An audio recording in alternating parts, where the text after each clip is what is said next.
So it's getting pretty late out. I don't know if you'll be able to see me that well. If I have to, I'll just adjust the exposure, the brightness in editing afterwards. I was going to bring out my ring light, but that seems a little much. A little bit of overproduction. We're just having a nice informal chat on my back porch. I don't spend much time back here. I thought, why not have this conversation in the outdoors? It's a fantastic place for it. So today I'm going to talk about how to say what you think.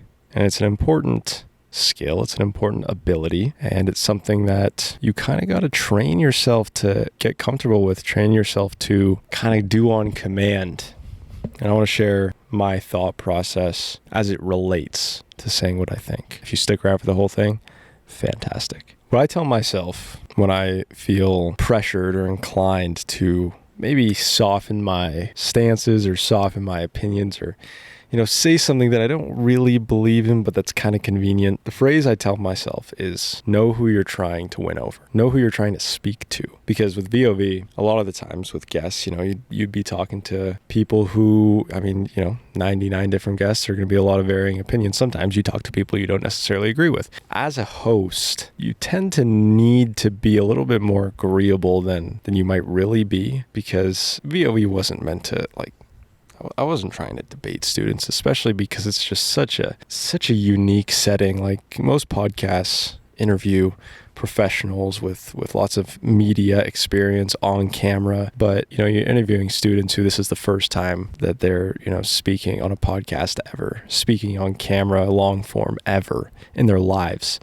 So it's actually a very, I don't want to say precious, I don't want to say fragile, but it's a very, I guess, special moment, and it's a very delicate moment. That's probably the right word. It's a very delicate moment when you're speaking to guests for the first time, and there's responsibility that you need to take, and it would be really shitty if I put them in a position with all of my on-camera experience with podcasting and YouTube videos and whatnot. But yeah, it wouldn't be very nice to be confrontational. It's not that I never challenged guests on things, but when I do so, I do it in a very, very conscious way. I do it in a very careful way. Sometimes I also have to watch myself and think, despite the delicacy of this situation, you still need to tell the truth. And if you don't agree with something that someone says, at the very least, don't say you agree with it. But yeah, I've had this battle many, many times in episodes.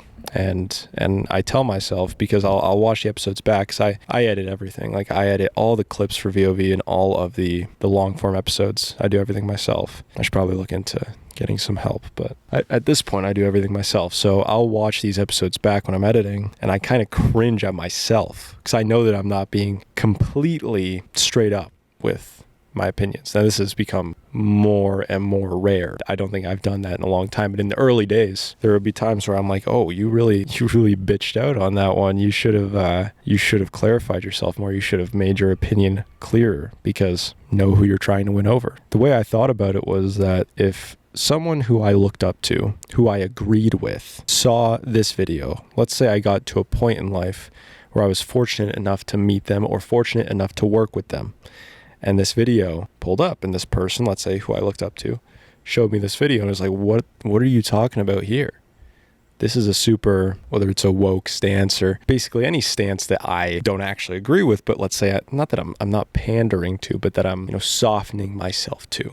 Even though, let's say, it's something I'm staunchly against. You might find yourself in these situations, in conversations, whether it's recorded or not recorded. You just need to think to yourself, who are you trying to win over? Be straightforward with what you believe in, with your opinion. Not saying to not be sympathetic or empathetic to other people's views, of course. But yeah, when I post videos, I have that in the back of my mind. So this most recent video that was a little bit controversial and a little bit energetic, you could say, I knew going into it, who are you trying to win over? And this then leads into a conversation about delivery. And a lot of people who care about the truth and are on a quest for truth, I feel tend to not care about delivery. I'm one of these people, because delivery, the way you deliver your speech, the way you deliver your words, to me, doesn't actually change the core truth of your message. I don't think it does. What it does is communicate intention I believe, and it communicates who you're trying to win over. It's a different style of communication. You can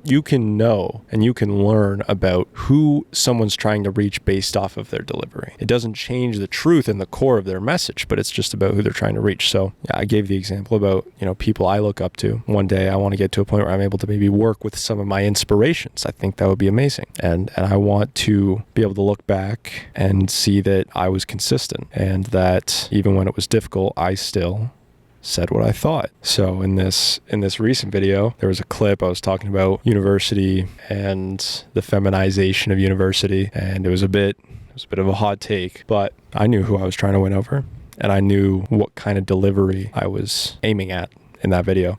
Because funnily enough, this is actually a super interesting part, is that I've already made that take twice on this podcast, but in a much different delivery. In this recent video, it was with a super provocative and bombastic delivery, but I've made that same take twice. I made it on the President episode, and I made it on the Lee Revers episode, but I explained myself with much more consideration for the opposing argument. Here's a lesson on delivery. I was actually going to make an entirely separate video on how to change people's minds. But there's really one main point to that, and I'll include it here, and it's understand them first. If you can communicate someone's own thoughts back to them, you'll have a much better chance of being able to change their mind, because they at least know that you're both at the same starting point. And that is incredibly connected to delivery. I can make my take in a bombastic way, in an inconsiderate way, and just argue my side. That's not a great way to change people's minds. And my last video wasn't made to change people's minds, to take people who disagreed with me, to take people who had an opinion that was nowhere near mine and bring them closer to my side or bring them over to my side. You can think about it as if you're on a battlefield. You have a line that separates Team A from Team B. Let's say you're the leader of your tribe, and if you want to come to an agreement with the other tribe, where do you go to talk with them? Where do you go to speak with them? Do you shout at them all the way from the back of your zone? Or do you approach the center? Do you approach the border? You want them to be able to hear you. They want you to be able to hear them. So when you're having these sorts of discussions, both sides have to kind of approach this no man's land, have to approach this neutral zone. Perhaps they're not too comfortable because they're getting closer to that enemy territory, but that's what you have to do. It's something I learned from podcasting and from speaking to people who had different views than me. If I want to convince them I'm on a point, I can't do it in the way that might motivate me the most to believe this point, but they're on a different side.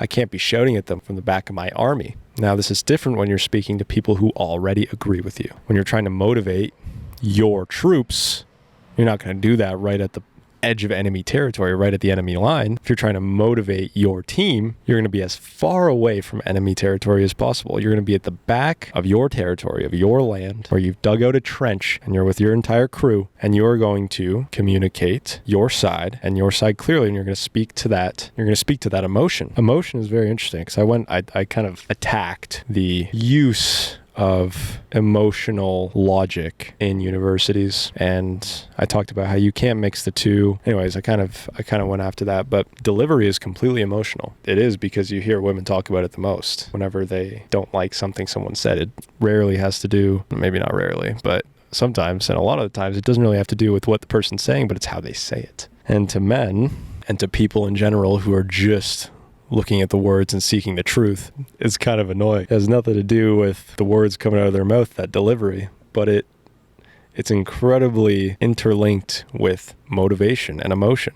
If I want to hype up someone who agrees with me, it's a completely different style of communication than when you're negotiating with someone who doesn't agree with you. So those are things to take in mind. And another thing I'll speak on really quick is that a good way to feel confident in speaking your mind is to actually feel confident in what you're speaking about. I think the worst clips that I'd watch of myself, looking back on them in the past, it was when I was talking about something I had no idea about. Doesn't happen much, because that'll teach you pretty quick when people come after you with questions that you're just like, that's a good point, I actually have no idea what I'm even talking about. So now I try to actually educate myself, try to learn, and that also helps in making claims that might be a little bit out of the mainstream, people might be upset about, there's no stress because you've done the work, you've done the reading to feel like you're onto something, that you have a good point to make. And if people don't understand it, that's okay. But the backlash doesn't hit you as hard because you have arguments